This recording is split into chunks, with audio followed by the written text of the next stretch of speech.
The story of Saint Margaret of Castello reminds us of the importance of embracing our differences, recognizing the value in each person, and using our gifts to serve others.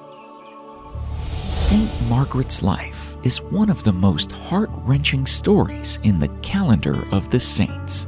She reminds us that no matter what challenges or limitations we face in life, we can still live a life of purpose and make a positive impact on the world. Saint Margaret of Castello was a 13th century Catholic saint born in Italy to noble parents. However, she was born with physical disabilities, including being blind and hunchbacked. And her noble and rich parents could not bear a disgrace that offended the family's pride. This led her parents to reject her and abandon her at a church. Some women of Castello found the terrified child and took care of her until they could arrange for her to be adopted.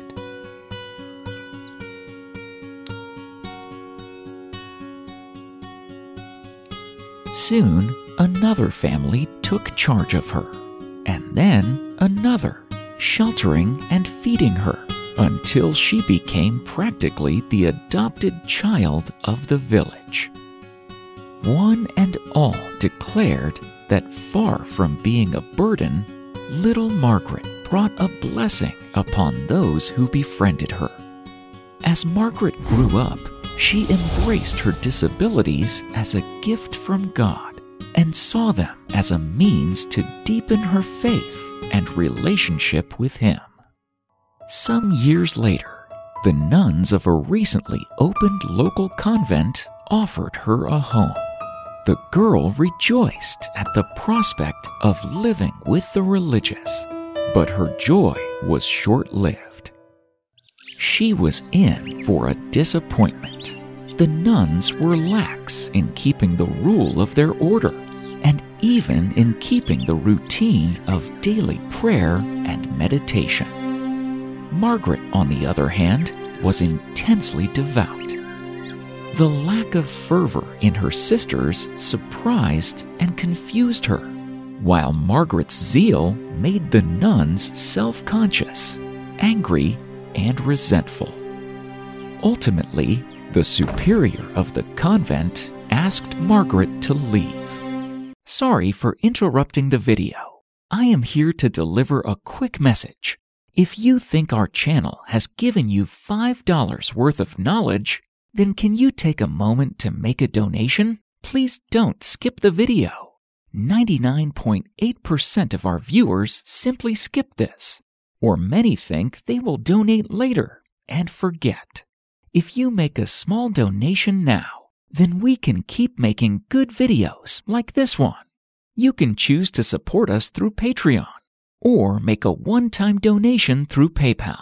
The links are given in the description box below. If you are one of our rare donors, we warmly thank you. You have shown the world access to good content matters to you. Thanks again, and God bless. She returned to her adoptive parents, and at age 15, joined the Third Order of Saint Dominic, which permitted her to wear the habit and take the vows of a nun, but still live at home where she felt loved and secure. Margaret's disabilities did not make her bitter. Rather, she became one of the most generous, sympathetic people in Castello.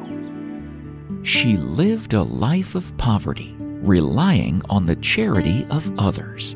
She was known for her acts of kindness and compassion towards those who were also marginalized and neglected. Margaret said that in the sufferings of her neighbors, she saw the image of the suffering Christ.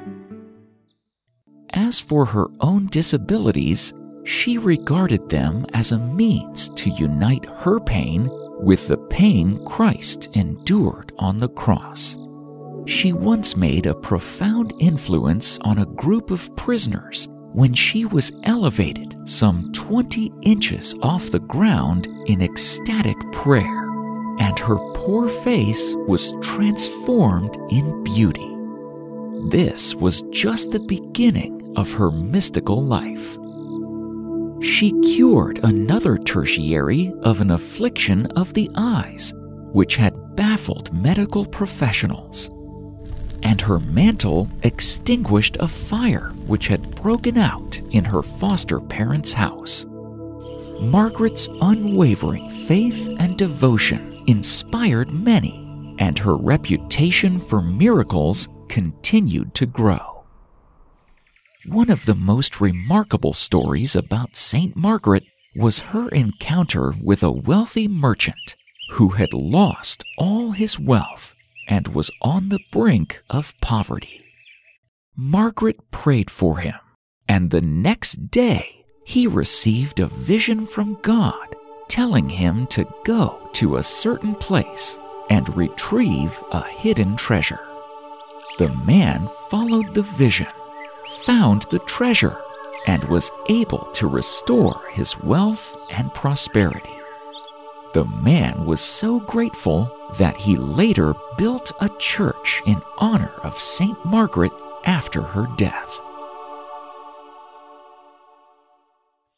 In her desire to show her gratitude to the people of Saint Castello, she undertook to look after the children while their parents were at work. Her little school prospered wonderfully, for she understood children, being very simple herself. She set them little tasks which she helped them to perform. She instructed them in their duty to God and to man, instilling into them her own great devotion to the sacred childhood. Thus she lived, practically unknown outside her own neighborhood, until the age of 33, when she died amidst the friends who loved her.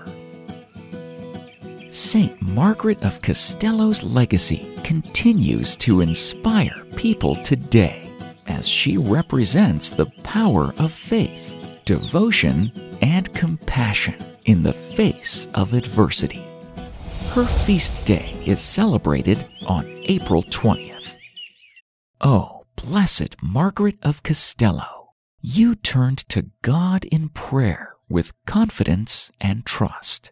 Through continual prayer, you accepted your misfortunes. Obtain for me the grace to persevere in my prayer, confident that God will give me the help to carry whatever cross comes into my life. Blessed Margaret of Castello, pray for us.